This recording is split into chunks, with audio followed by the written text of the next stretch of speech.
Hi class 5. Welcome back to your science class. Hope you all are staying well, right? And today we are going to start with a new chapter called States of Matter. Now before I start, how many of you remember class 4's class? Tell me. This chapter we have done thoroughly in class 4. I hope you all remember. So we will just brush up whatever we have done. Okay. Now I have divided the chapter into few parts. So today we will only see what is matter. Then the 3 parts we will see. Right. And we will also check their properties. Okay. So before I start, tell me, what do you understand by the term called matter? I hope you all can say this answer. Anything that occupies space, anything that has mass is called matter. Right? Now, this matter consists of, when I am talking about matter, this matter consists of what? Who can tell me? This matter consists of tiny particles called molecules. Right? Very tiny, small particles called molecules. Now, molecules are like, those are so small particles that you cannot see with your naked eyes. It's not possible for us to see. So, we can say that molecules are composed of what? Very small particles called atom. Right? Further molecules are composed of very small particles called atoms. Now, atoms are the smallest unit of matter. Therefore, atoms are the smallest unit of matter. And you know what are they called? This we have not done in class 4. They are called building blocks of matter. These atoms are called building blocks of matter. So this much is clear, I think, class 5. First, we have understood what is matter. Anything that has mass and occupies what? Space. Now, from there, what we have seen, that matter exists of matter consists of tiny particles called molecules. Now, molecules are actually very small particles which we cannot see with our naked eyes. So, further, what we can say, molecules are again composed of small particles, very small particles called atoms. Done. Now, these atoms are the smallest unit of matter. Okay. Now, it has a name called building blocks of matter. Done till this much? Next what? Next what we will see, who can tell me? Let's see. Now we will see, on the basis of the arrangements of molecules in a particular substance, we can categorize substance into 3 different parts. Right? Now, based on those molecules, actually what is the role of the molecules? They show us the actual figure of a particular thing. Right? So, based on those arrangements of the molecules, we can say that it has 3 different parts. What are those 3 different parts? Solid, liquid and gas. Now in solid, when we talk about solid, what we know? How the molecules are arranged? If this is molecule, how they are arranged? Probably in this way, right? In solid. So, when I talk about solid, if this is solid, I'm talking about solid, then it has a particular shape, it has a fixed shape, it has a size, right? Am I right? Yes. Now, this is because of what? Because of the molecules which are present in the solid are tightly packed. Because the molecules are tightly packed, so it gives a shape to a particular thing. Can be this, can be this, can be this, anything.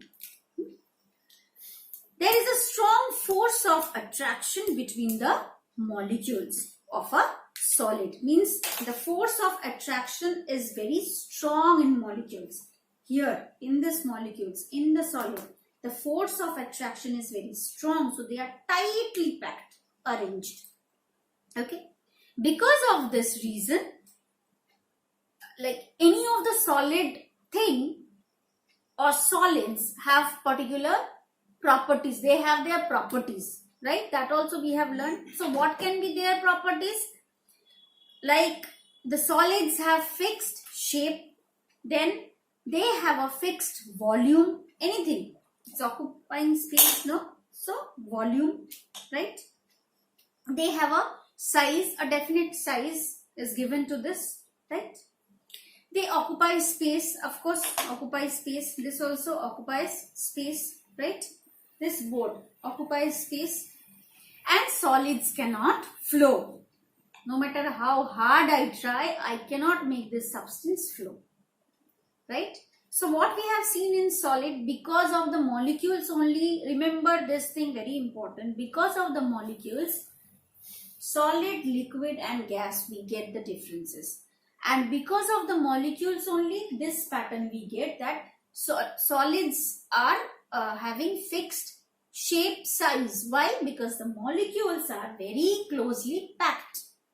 The force of attraction is so strong that molecules are closely packed. Done? So basically we have 4 properties.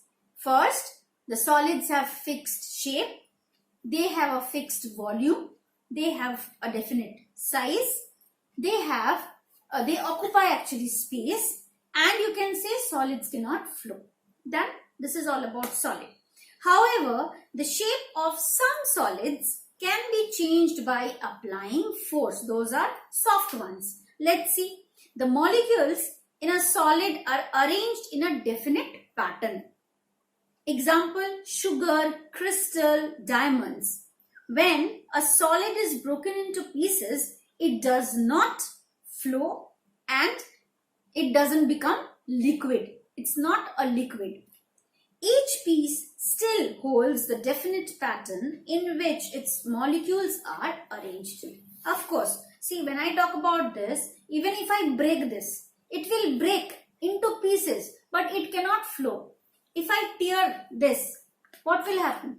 It will break into pieces, but this will not flow, right? So solids molecules are very closely packed. That's why we cannot change it into liquid. Next, molecules in some solids are not arranged in definite pattern. Example, as I told you, soft ones. Rubber is soft. Then you talk about glass and plastic. There also you will see, it's a rare case. There also you will see molecules are not arranged in a proper way. Okay. Now let's move to liquid. What we see in liquid, how the molecules are arranged,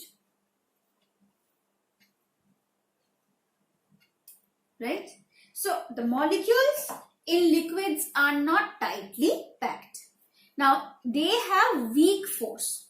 They have force, but weak force of attraction between them. They have weak force of attraction between them. That's why what happens, the molecules in a liquid can move freely. The movement is free, so it becomes flexible. So it is actually the property of liquid. Because of this, now liquid also will have, because of this pattern, it will also have, or it will carry some properties. What are they? Liquids do not have any fixed shape, right? You take water in a jar, it will give you jar shape. You take water in a glass, it will give you a glass shape. You take water in a bowl, it will give you a bowl shape. So water or liquid, whatever, juice, drink, anything, milk, you take it in any jar or any bottle, it will give you that shape. They take the shape of that particular container in which they are poured and kept, right? See, you all have your different bottles to bring to school. I have my own bottle, so it varies, differs from each other, but the water will take the shape of that particular container where you pour it. Okay. Next, they have a fixed volume which can be measured. Of course, even water is also having a volume. Liquids are also having volume which can be measured. And they occupy space. Yes, they of course occupy space. You talk about bottle, it occupies space when you fill up with water, right? When you fill up a cup with coffee or tea, it occupies space. It has a volume, right? And liquids can flow very easily. Of course, liquids can flow. You drop 1 cup of water on the ground, on the floor, what you will see, it will flow immediately, right? So they flow from high level to low level.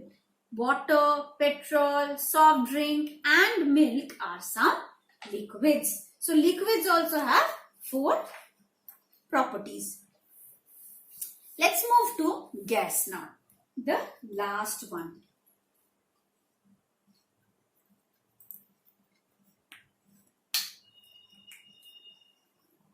Now here what we see, the molecules in gases are very loosely packed as compared to solids and liquids. There is almost negligible force of attraction. So gases are everywhere in the atmosphere. Why? Because they have almost a negligible force of attraction. Almost negligible means it's not there only, but little bit of force of attraction works. Okay. Now, see, they move freely because of this negligible, almost negligible force of attraction. So they are so free to move. And based on this, what are their properties? Gases do not have any shape. Yes, we cannot see any shape. Rather, we cannot see only gases. And then we cannot even see them. Just I told you that one. Then they do not have a fixed volume. Of course, they will not have a fixed volume. You pump a balloon. The volume which you will get in that balloon, you will not get it when you talk about the atmosphere, right? Or when you talk about tire, you will not get the same volume. They have weight. Yes, gases are also having weight. And they can move freely in any direction, occupy any space available to them. Okay.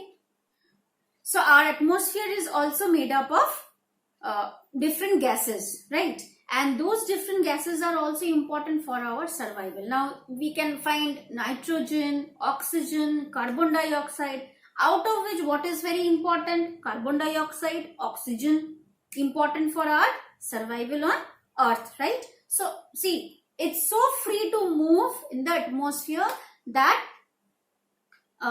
first of all we cannot see, that is for sure. And it moves, that's why we are inhaling that thing, right? So what we understand from this, that properties of gases are what?